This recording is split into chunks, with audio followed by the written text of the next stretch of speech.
Sempre que a gente começa algum ano, tem várias perguntas e questionamentos do tipo, quais são as melhores ações para comprar para esse ano? Quais são os melhores fundos imobiliários para comprar esse ano? O que vai subir, o que vai cair, tá? Eu tenho plena convicção que um dos melhores analistas de fundo imobiliário do Brasil, o Ricardo, que é analista da Speech, e aí eu troquei uma ideia com ele e perguntei, Ricardo, quais são os 3 melhores fundos imobiliários para 2023? Ele me fez um estudo muito bacana, eu vou compartilhar com vocês os 3 melhores fundos imobiliários para 2023 e que você consegue investir com menos de R$100. Olha que loucura! Então a gente começar, pedido é simples, clica no botão de curtir, missão, entreguei o vídeo para você, você me retribui com esse botão de curtir e se inscreve no canal, tá bom? E se inscrever só se você de fato quiser fazer parte dessa galera, se você quiser ser meu aluno aqui no YouTube, se você me considerar como seu professor de alguma forma. Então vamos lá, antes de eu entrar aqui nos 3 melhores fundos imobiliários para 2023 com menos de R$100, eu quero que você entenda uma coisa. O fundo imobiliário tem uma característica muito bacana, onde você investe no fundo imobiliário, você compra uma cota de fundo imobiliário e todo mês ele vai te pagar algum rendimento por mês. Ou pelo menos essa é a grande ideia. Esse é o grande objetivo, a ideia é que entre todo mês um dinheirinho na sua conta e você pega essa grana e use para comprar novas cotas. O que acontece? Se você compra uma cota de fundo imobiliário por R$100 e esse fundo imobiliário te paga R$1 por mês, esse R$1 vai ficar na conta, porque você não vai poder fazer nada com ele. Então o investidor ele tem quase que uma barreira até o momento que ele atinge 100 cotas. Porque quando ele tem 100 cotas de R$100, ele vai ganhar R$100 de dividendos por mês. Então, a partir desse momento, o investimento dele se torna exponencial, porque a cada mês que passa, ele consegue comprar uma cota a mais. E aí o investimento dele começa a pagar cada vez mais mensalmente. Isso daqui é o que a gente chama de Magic Number. Quando você atinge um Magic Number, o seu investimento em fundo imobiliário se torna exponencial. É isso que você tem que buscar. Eu vou calcular para você o Magic Number de cada uma dessas 3 opções de fundo imobiliário, tá bom? Como que você calcula o Magic Number? Com essa forma que está aí na tela, caso você precise. Vamos começar então com a primeira dica aqui do Ricardo. KNCR11, Quineia Rendimentos Imobiliários, Fundo de Investimento Imobiliário, FII. O que é esse fundo imobiliário? Ele é um fundo imobiliário, para começar, ser negociado ali a R$ 97,60. Então, com R$ 97,60. Sabe aquela grana que às vezes você vai usar para ir numa festa, na balada, no jantar? Pô, se você vai no restaurante japonês e vai gastar R$200, você tem uma decisão. Você vai comer aqui e gastar R$200 ou você vai comprar 2 cotas de fundo imobiliário e ganhar rendimento todos os meses? São decisões. Você é livre para tomar decisões, mas você é escravo da consequência. Então, esse fundo imobiliário, R$ 97,60, ele é um fundo imobiliário de CRIs. Ele é um fundo de CRI. CRI é um papel, é um ativo de renda fixa, tá? A gestão é do Quineia, ou seja, do Itaú, e é uma carteira que basicamente tem CRIs atrelados ao CDI. Então, o fundo tem dentro dele papéis CRIs que pagam algo próximo de CDI mais 2,5% ao ano, tá? Uma rentabilidade acima do CDI. E além disso, o fundo imobiliário está sendo negociado com um deságio. O que é um deságio? Significa o seguinte, poxa, se eu tenho aqui, por exemplo, R$1 bilhão dentro do fundo, na conta, e o fundo está sendo negociado a 900 milhões de reais, eu tenho um deságio de 10%, né? Estou podendo comprar 1 bilhão por 900. Então, o fundo tem um deságio de 3%, tá? Por que isso acontece? Oscilações do mercado, tem uma série de motivos. Então, nesse momento, o fundo tem um deságio de 3% e o dividend yield desse fundo hoje é 13,52% ao ano.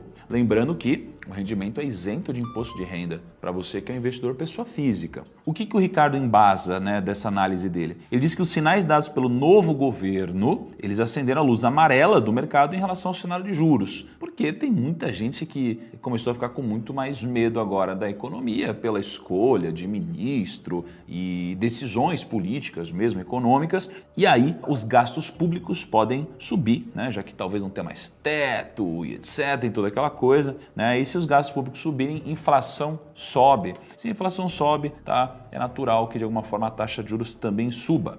Por mais que o cenário seja improvável, é possível que o Banco Central suba o juro com o aumento de preços. E se a Selic ficar elevada em 2023, o KNCR11 pode ter um dividend yield estimado entre 13,5% e 14,2% ao ano, tá? E ó, descendo aqui, ó, só para vocês terem uma noção, o KNCR pagou em dezembro 1,20 na cota, o mês anterior 1,10, depois 1,10, 1,20, 1,20, 1,30, 1,15, 1,5, 1,8, 0,97. Então assim, se eu fosse pegar o último mês, né, se eu fosse pegar aqui 1,20, então o Magic Number seria 81,3. Então se você tiver 82 cotas, você atingiu o marco da exponencialidade nos fundos imobiliários em KNCR, tá?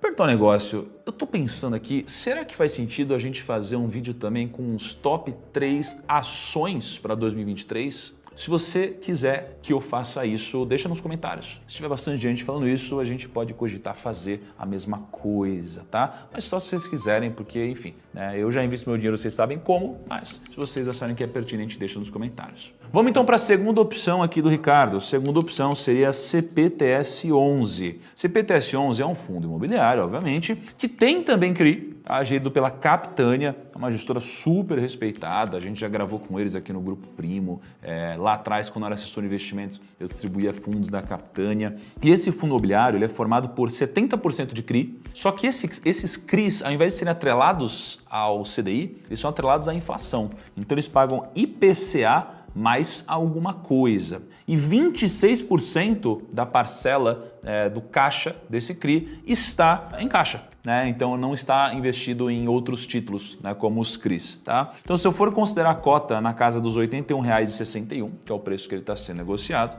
a carteira de CRIs é precificada em inflação, ou seja, IPCA mais 9,1% ao ano. E se eu tirar taxas e tudo isso, taxa de administração, ele fica com IPCA mais 8,1%. É muito difícil você encontrar uma renda fixa pagando IPCA mais 8,1% isenta de imposto de renda para o investidor pessoa física, tá? E além de tudo isso, o fundo imobiliário ainda negocia com deságio de 7,7%, né? O P sobre VP dele está em 0,92. Então, além de pagar depois da taxa de administração 8,1% acima da inflação, ainda tem um deságio de 7,7%, ou seja, um desconto de 7,7%. O dividend yield hoje do fundo é de 14,79%. Qual que é a racional do Ricardo aqui, né? Além desses números que eu acabei de passar? É que os meses de deflação, eles geralmente prejudicam os fundos imobiliários de CRI, né? Como foi o caso desse fundo imobiliário. E o IPCA do último Boletim Focus está projetando um IPCA acumulado em 2023 na casa dos 5,2%. Qual que é o resultado disso? Renda de dividendos mais ganho de capital por conta do deságio do fundo. Ele está com deságio alto. Inclusive, essa é a segunda vez, tá, que o CPTS tem um deságio desse tamanho. A última vez foi em abril de 2020. Tá? Então não é sempre que isso acontece. E a terceira opção aqui, a cereja do bolo, né, que o Ricardo coloca pra gente, é o PVBI 11. O que é o PVBI 11? Ele é um pouquinho diferente, não é um fundo imobiliário de papéis, como os que eu citei antes. Ele é um fundo imobiliário de escritório. Tá, então imagina que ele é dono de vários escritórios por várias regiões nobres muito interessantes. A gestão é do VBI. Eles têm um portfólio AAA. O que é um portfólio AAA? É um portfólio, né, de empreendimentos de alto padrão. Então sabe quando você vai num imóvel da Faria Lima, por exemplo, bonitão, novo, moderno, com vários selos, etc. Isso aqui é um imóvel alto padrão. Sabe quando você vai às vezes em um imóvel na Paulista, pô, muito icônico, mas já meio envelhecido e tal? Muitas vezes ele já não é